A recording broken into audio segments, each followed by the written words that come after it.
Welcome to Numb Bills Fan Podcast number 180. I'm your host, David Palermo, and today just happened to come across a new rule from the NFL Competition Committe, expanding the rule of lowering the crown of your helmet to now ejections and a 15-yard penalty.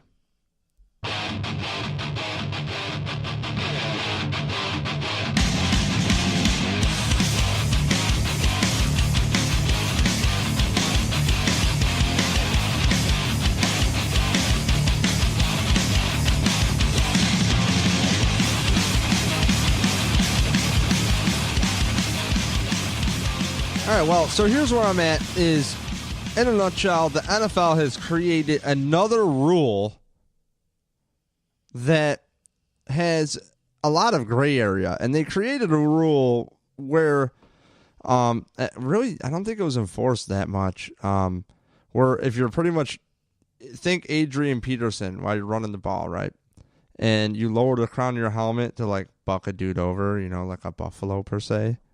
That's what they're saying. Yeah, we don't want to see that. Now, they're pretty much saying any malicious, not malicious, but any lowering of the helmet itself can result in a 15-yard penalty and an ejection. So for me, you're in the NFL, and I'm thinking like the XFL cannot come soon enough. Does that mean I think the XFL will be a better league? No. What I do mean is if people actually listen to the players and the fans of the game, players and fans understand that there's a calculated risk to playing football, and the NFL is frankly just covering their ass. Because if you saw that Netflix documentary, League of Denial, holy shit, you want to talk pure evil? Denying concussions, all sorts of stuff. I mean, just absolute scum in the NFL up at the top. Absolute trash. So now the NFL is trying to tell us that, hey, since 2002, we've made all these rule proposals, right? Well, it has fixed nothing as far as concussions. And if anything, because I have no stats in front of me, I would be willing to bet that knee injuries have gone up. Because if there's one thing about football that I have totally missed, and maybe it's hot smoke, but since I picked up hockey, I reference it a lot as a reference point for myself. There is culture in a locker room. There is culture on a team. There is this and that. And I'll tell you, there is a culture to football, which is you work your ass off and you hit hard, and you fuck people up. That is the game. Make no mistake that people understand what they're getting involved in. So now, you're telling me that after this same refs that are not allowed to look at a blatant pass interference call and do everything they can to not look at the Jumbotron when I'm at the stadium, right? You guys are too, ladies, kids, friends, whatever you want to put there. You're at the stadium, right? Okay, how many times do you see that blatant, awful call in section 300? And it's like, to give you an idea, I love my seats, section 331, row 6. I like him, right? Nick Pop is in that section with his father. Powerful Jeff Knight, Drunk Dean, Scott Campbell next to me with his father. It's awesome. Anthony Hayward is joining me this year to be by my side. I'm really stoked, man. It's going to be fun. The only downfall, which doesn't matter because the Bills have a drum line now, is like you could have put a bunch of Caitlyn Jenners out there and tell me that, you know, they're all female cheerleaders, and I would believe you because you can't really check that out too well. But you can still read nameplates of players on their jerseys. You have a great view, like all 22 kind of view-ish, you know, whereas you see the whole field, you get to see, wow, that dude ran a mint route and he was wide open, and maybe they didn't get rid of the ball a while, or you get to see the whole picture. So for me, I think a lot of things are clouded in football, and there's just a culture to everything. And when you look at football and you see a blatant pass interference call in the stadium or whatever awful holding call that was missed, there was a Giants game in 2015, Tyrod's first year with the Bills, and he had 2 touchdowns called back, one off of a bad clipping call or something stupid off of Richie Incognito that was just a bad call, just awful, and then another phantom hold that was awful too. And I think one of those was like a nice Tyrod touchdown running. And, this same crew is just going to get together and add another rule to the gray area, which is, something happened really fast and we have the technology to review it. But you know what we're going to do? We're going to huddle up and talk about what we think we saw. And we're going to do everything we can not to look at anything that might have any kind of technology to look at this shit. So one of 2 fucking things are happening in the NFL. The mob is not the mob, but I should say, sorry, retract that. Don't know anything. But maybe, how about sports gambling is a real fucking thing? Okay? And the more gray area you have, the more control you have. Whether this is some rabbit hole I'm going down or not, because we find out about NBA refs like Tom Donahue who go to jail for working with the mob and having influence over gambling. I mean, come on. How did Vegas start? Let's get real. Come on. So now we have another gray area. You know why I can't wait for the XFL? Because people are going to collaborate and be like, man, we actually have a guy who makes consistent money, and everybody knows these dudes are allegedly on roids or not, and they keep making money. They're a fun entertainment thing where I have adult friends who are flipping out over scripted shit, and that's cool. If you're into WWE and WWF stuff, that's what I call it as a kid. Cool, man. I used to watch as a kid a lot. I loved watching old VHSs of the little mini rings and early WrestleManias, but I don't know shit. My dude was Tatanka, and Tatanka ain't fucking around as far as I know. And Undertaker, I thought that dude retired in 95. I'm not going to go down this road. Anyways, so I know nothing about wrestling. I ain't even going to pretend. So I'm just saying, Vince McMahon has money, can promote this. So you're going to have a lot of eyes on this league. Do you think the NFL would be smart enough, I'm sure they will, to see what rules they have in place? And that's going to come over. I mean, if you look at the NBA and the American Basketball Association, the ABAs, I think that's what it was called, they had the red, white, and blue balls, and they had a 3-point line, and that eventually came over to the NBA. And the NFL needs to get their shit straight. They are clearly on a cover their ass war terror over here. And they're adding another rule that these guys are going to make a stupid fucking call, and we're going to be sitting here like, man, what the fuck happened? I could have mowed my lawn today. I could have walked my dogs. I could have worked on my fucking house. But no, I'm watching this dog shit on TV of another gray area call that they're not allowed to review because it doesn't come into the protocol. Bill Belichick says review everything. I agree. And it's as much as I hate the Patriots and Bill, if I want to be objective and look at the other side, we see how the NFL works and shit. Maybe they were kind of nailed to the cross of some shit. Maybe some stuff was made up. I don't know. Maybe some stuff was exaggerated. Where there's smoke, there's fire on both ends, usually, right? So for me, the NFL just created another dumbass rule. You got guys like Lorenzo Alexander talking about rules that, he hinted to it that, he's part of the NFLPA, so he's in these meetings that he might have to change how he has to play football. That's crazy. I mean, if you want to solve this problem, really, when we're playing sports, we know when someone's going out of their way to be an asshole. And at the same time, this is no data I have, but playing hockey and learning how to play hockey, if you don't have your head up, you're again an asshole. That's kind of how it's looked at. In football, these helmets are so hard. Obviously, we know this. We've heard this a million times. We're not going to break down a helmet, but I've definitely done a great face plant on my BMX bike. I still have a fake retainer tooth. I have my lip stitched back, concussion, all sorts of crap when I was like 18.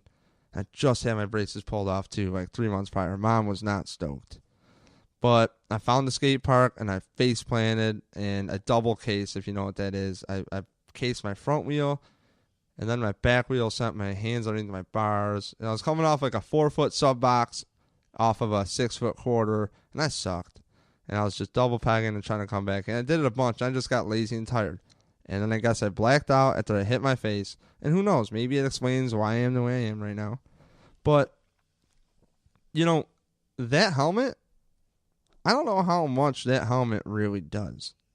Do you know what I mean? And the thing I never understood with football helmets is they are so goddamn compact and tight and squishing your head that it's almost like when I wear a helmet doing construction. Example, I did work at Batavia Downs like 15 years ago, and I had a hard hat on this little Baker scaffold, if you know what that is. And I swear to God, I had to put my head got dinged around more wearing a goddamn hard hat because I'm trying to wedge it between pipes and all that shit than not wearing a hard hat. I get on drywall stilts, I bash my head on doorways all the time with the hard hat on.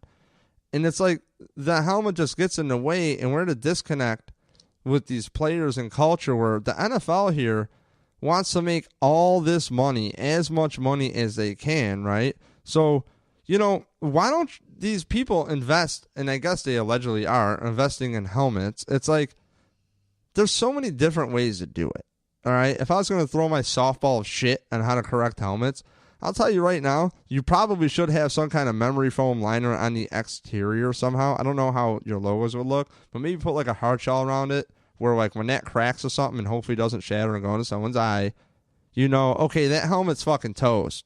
And what the memory foam thing can do is it can kind of at least absorb some blow before initial contact of the whole helmet rattling. Put on a helmet and hit it into a wall and put something like a pillow on your head and hit it into a wall. It's going to absorb first, if that makes any sense.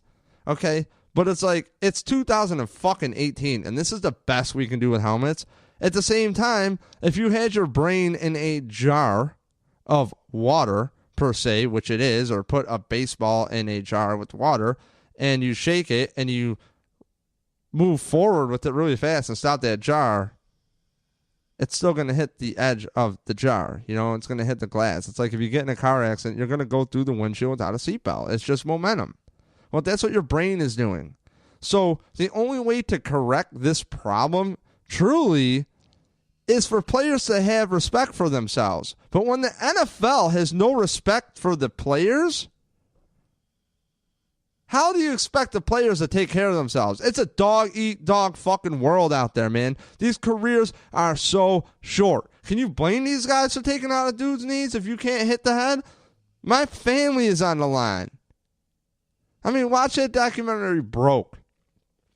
Man, that producer's really awesome, too. He actually replied to me in some emails. Pretty cool guy. And I'll tell you that, you know, Andre Rison's on there. Man, what an eye-opener.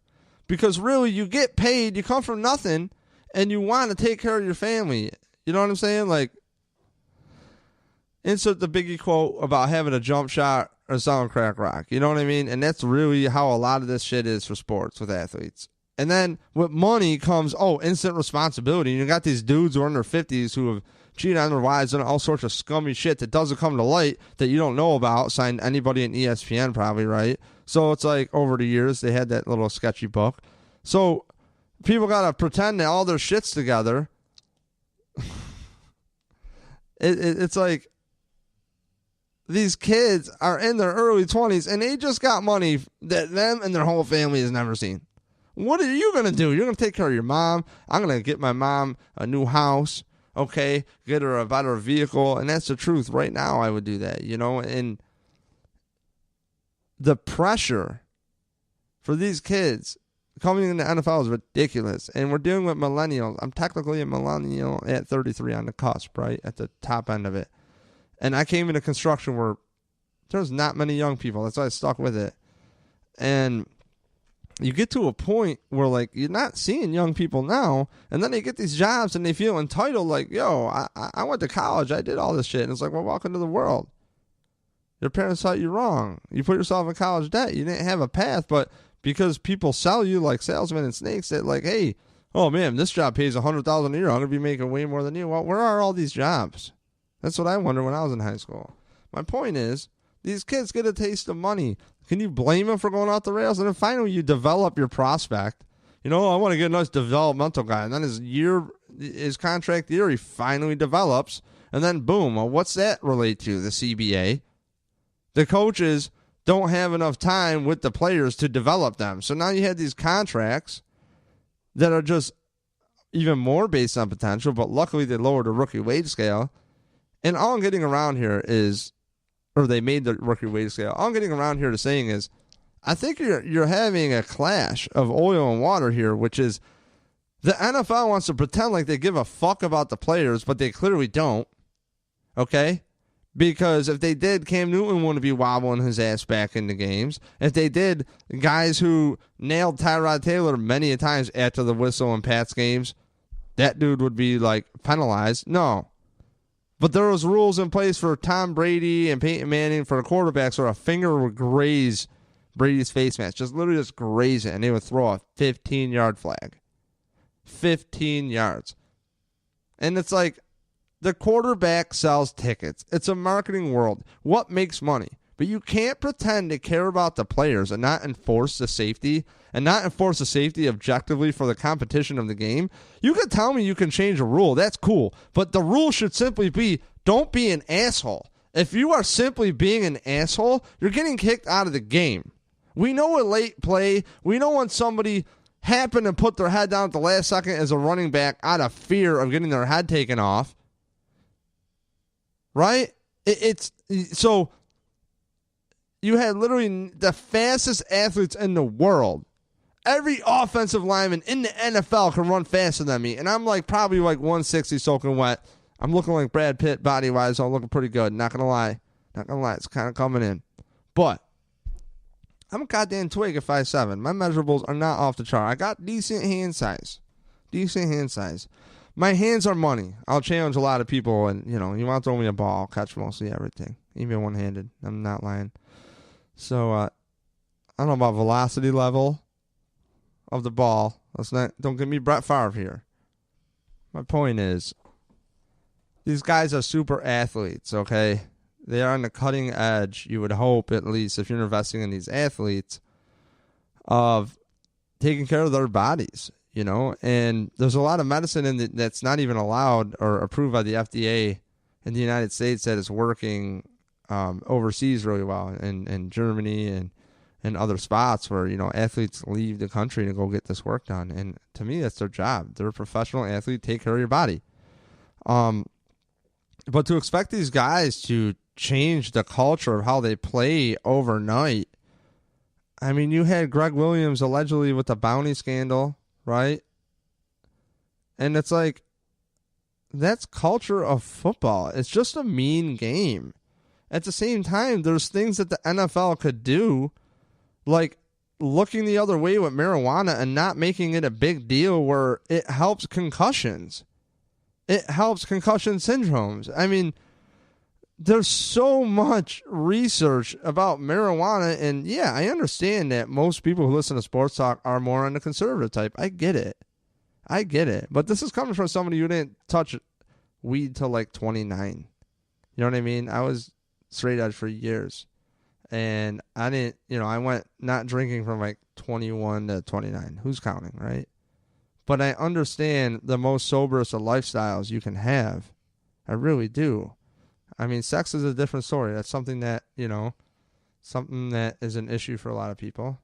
And I empathize with that. So it's it's, because you don't drink doesn't make you a better person. It's just, how do you treat people to me in general? And I'll tell you, this weed thing is very blown out of proportion. And again, another thing of the NFL not giving a fuck.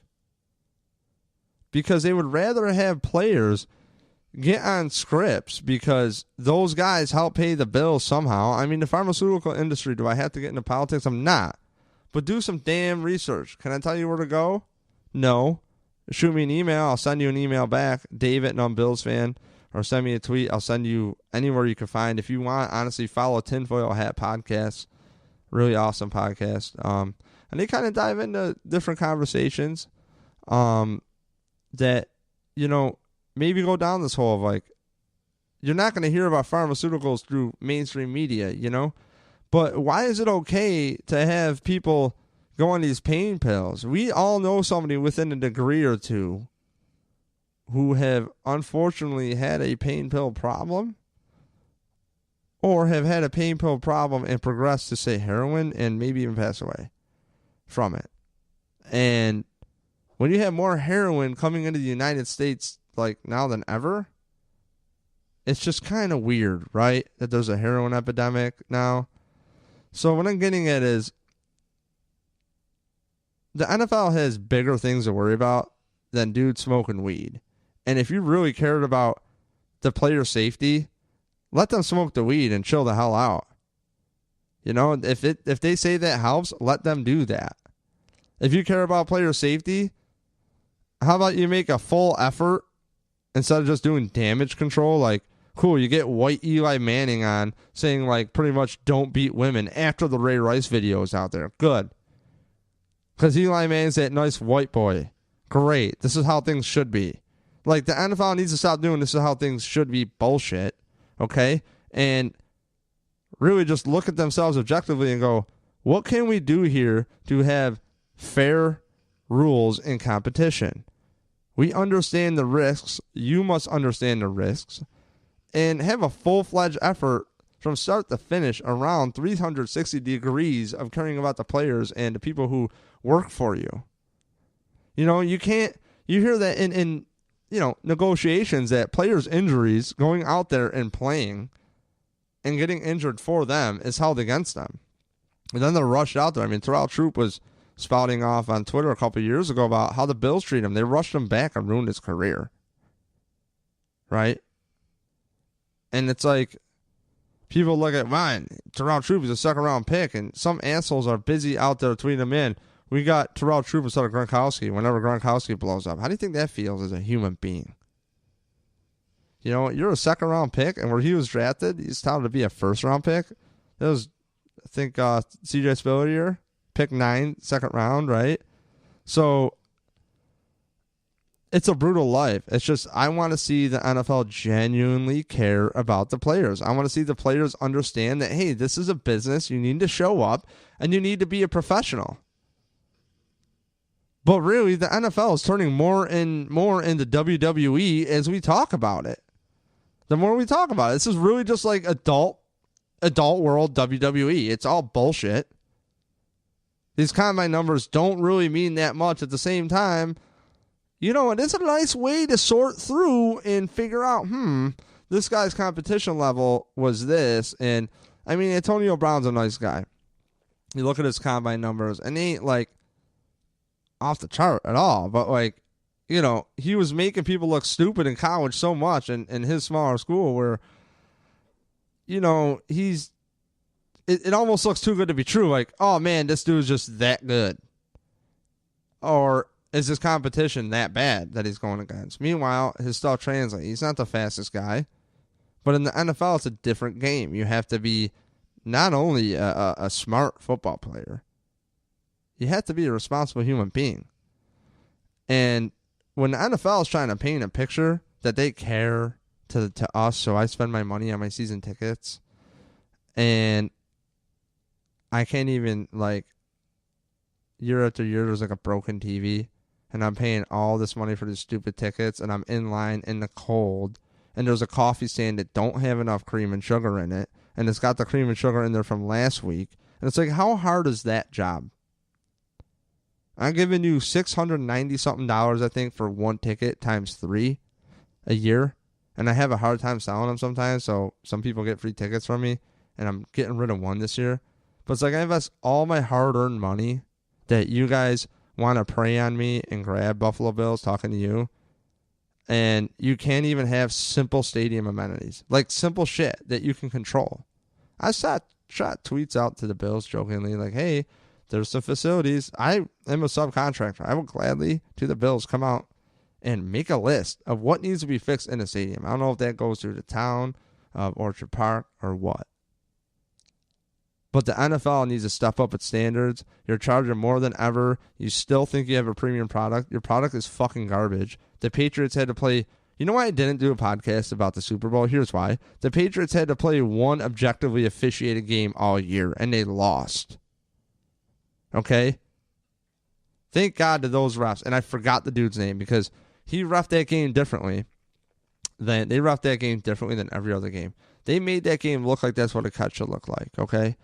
And that Super Bowl was a fun game. It was great. I loved it. I had a great time watching it. And it proves my point that you don't need a Tom Brady to win the fucking Super Bowl. Nick Foles did it. Like, are these guys rocket scientists, or are they just putting players in position to succeed? And that's always been my trend. That's always been my thing. What can you do? You know, hockey. I noticed that, like, in the locker room, I'm like one of the only ones that actually say shit about, like, positioning sometimes, you know, because people embedded it on me and they're like, yo, dude, you got to cover the point. When I was learning how to play wing, I'm like, what the hell is the point? That's where I was. You got to get the puck out of the zone. What's a zone? Like, I can play NHL, like, on PlayStation with you. I can do all that shit. I know how the game works. I understand offsides. I understand icing. I understand the basic rules. But as far as, like, technique and terminology and all that shit, I'm, like, new. I'm like 3 years into it and started from wobbling. Couldn't really skate, you know. But it's all about communication with players and finding out what they do well. If you have a guy who's 300 pounds and he's a winger and you find his ass in the corner and then there's no outlet pass and that guy's 300 pounds but has a way better shot than me, the center, that dude should be in front of the fucking net. Is that really that hard to figure out? I know this is hockey analogies here, but that dude needs to be in front of the net. He is not going to be able to catch up to that pass or that loose puck that gets to the point for their defenseman to just rifle it in there towards my head. They're trying to block some traffic here and intercept the pass or something. But no. This dude wants to play out of position. I thought it was hot smoke with McDermott and this whole culture bullshit, but maybe they finally got me too. Because I'll tell you, man, you got to have people who want to work together. And it's very important. It's very important. You want to play ball.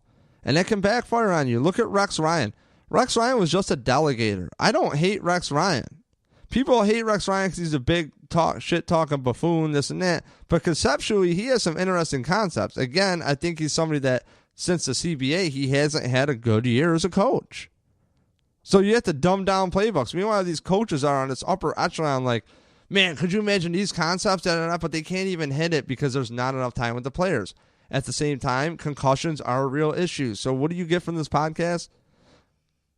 More bullshit for rules. That's it. And I only covered one of them today. We'll get into the catch rule in another podcast. But this has been podcast number 180. I'm your host, David Palermo. Always tune in to punchdrunksports.com. They have a podcast network coming up. Website should be up within a couple weeks. Pretty stoked. Also, don't forget Grandstand Sports Network.